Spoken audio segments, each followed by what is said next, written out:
ये कहानी आपको अच्छी लगे तो कमेंट में अपनी राय जरूर दें। तो शुरू करते हैं। अपने बचपन के मित्र करण के घर से लौटते हुए मेरे पति बार बार एक ही सवाल कर रहे थे। अरे देखो ना, हमारा बेटा विहान की शक्ल, सूरत, व्यवहार सब कुछ करण से मिलता जुलता है।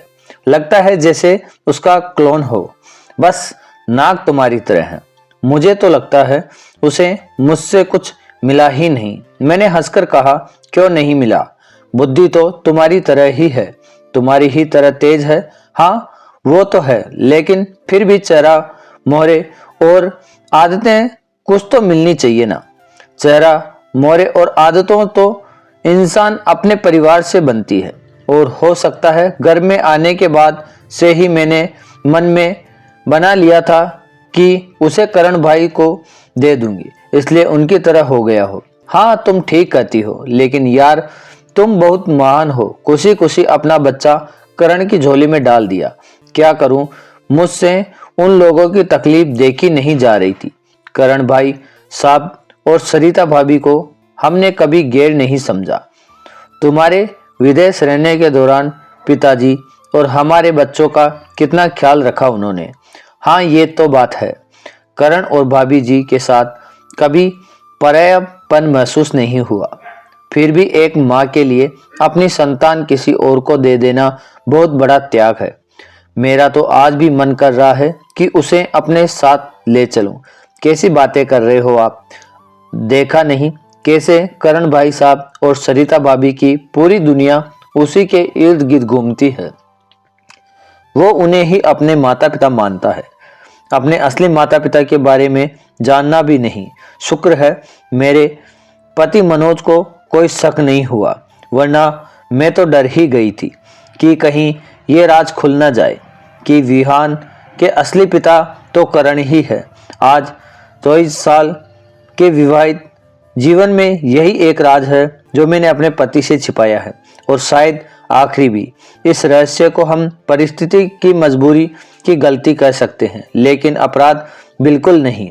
फिर भी जानती हूं कि अगर पर्दा उठा तो दो परिवार बर्बाद हो जाएंगे, इसलिए इसे सीने में दबाए रखा। करण मेरे पति मनोज के बचपन के सबसे गहरे दोस्त हैं। करण जहां दुबले पतले शांत स्वभाव के और पढ़ाई में थोड़े कमजोर थे, वही मनोज गुस्सेल, मजबूत, कदकाठी वाले और बहुत होशियार थे। घर का माहौल भी दोनों का बिल्कुल अलग था। करण एक साधारण गरीब परिवार से थे, मनोज ऊपरी मध्यम वर्ग से। इतनी विभिन्नताओं के बावजूद उनकी दोस्ती मिसाल थी। कोई करण को कुछ कह दे तो मनोज बर्दाश्त नहीं करता, और मनोज की हर बात करण के लिए अंतिम सत्य होती। समय बीता, मनोज का सरकारी अफसर में चयन हो गया।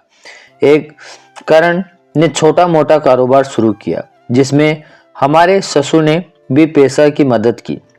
सास जी की मौत हम मनोज की पढ़ाई के दिनों में ही हो गई थी। उस वक्त करण की माँ ने ही मनोज को माँ का प्यार दिया।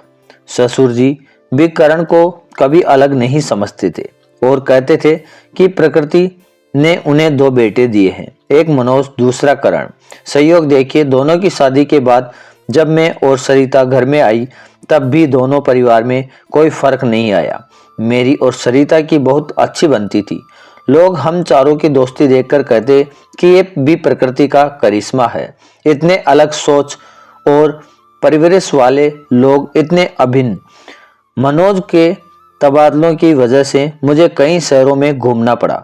ऐसे में पिताजी अकेले पड़ गए। उन्हें अपना शहर छोड़कर इधर उधर भटकना पसंद नहीं था, तो करण और सरिता ही उनका पूरा ध्यान रखते।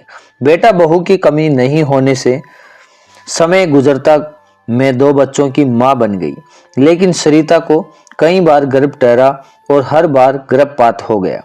डॉक्टर ने कहा कि उनकी कोख में ऐसी समस्या है कि गर्भ पनप नहीं पाता।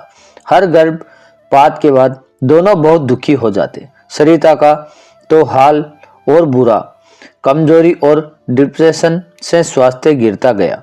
डॉक्टर ने सलाह दी कि अब खुद का बच्चा भूल जाएं, या गोद लें, या सरोगेसी कराएं, वरना सरिता की जान को खतरा हो सकता है। लेकिन उन्हें यह बात पसंद नहीं आई।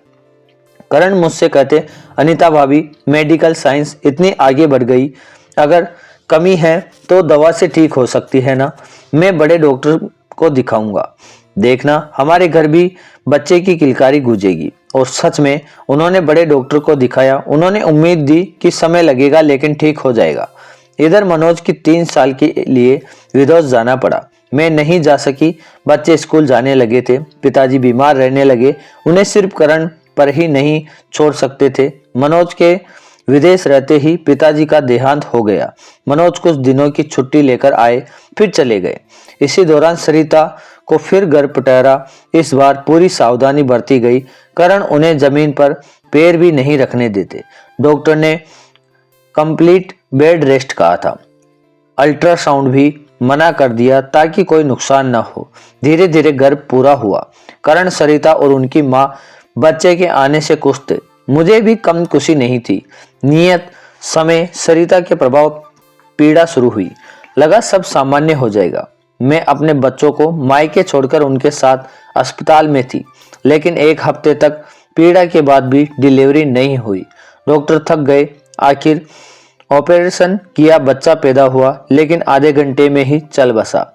सरिता बेहोश थी। करण बच्चे को दफनाकर लौटे तो पूरी तरह टूटे हुए लग रहे थे।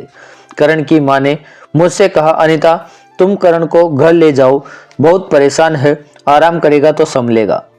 मैं यहाँ रुकती हूँ। मैंने मना किया, लेकिन करण बोले, चलो भाभी चलते हैं। घर आकर मैंने उनके कंधे पर हाथ रखा तो उनका रोका हुआ दर्द फूट पड़ा। वे मेरी गोद में सिर रखकर फूट फूट कर रोने लगे। मैं क्या करूँ भाभी? गीता, सरिता होश में आइए तो क्या मुंह दिखाऊंगा? इससे अच्छा गर्भ में आया ही ना होता तो ये सदमा सहन कैसे करता।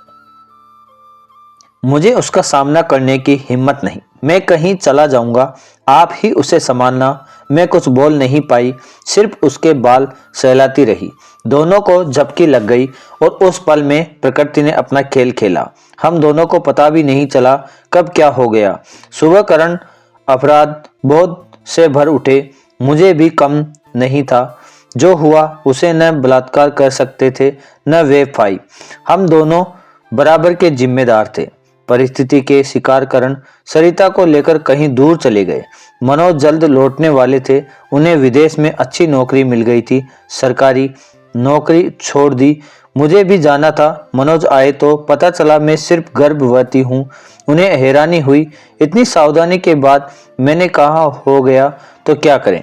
वे बोले, अबॉर्शन करा लो, नई जगह नए देश में एडजस्ट करने में टाइम लगेगा। मैंने कहा, सरिता भाभी इतनी दुखी है, डिप्रेशन में है, शायद अब बच्चा हो भी है न हम ये बच्चा उन्हें दे दें। पागल हो गई हो? अपना बच्चा कोई दूसरे को कैसे दे सकता है? वे गैर थोड़ी हैं। तुम ऑपरेशन के बाद कर रहे हो, कम से कम जिंदा तो रहेगा और उनके जीवन में खुशियां आएगी।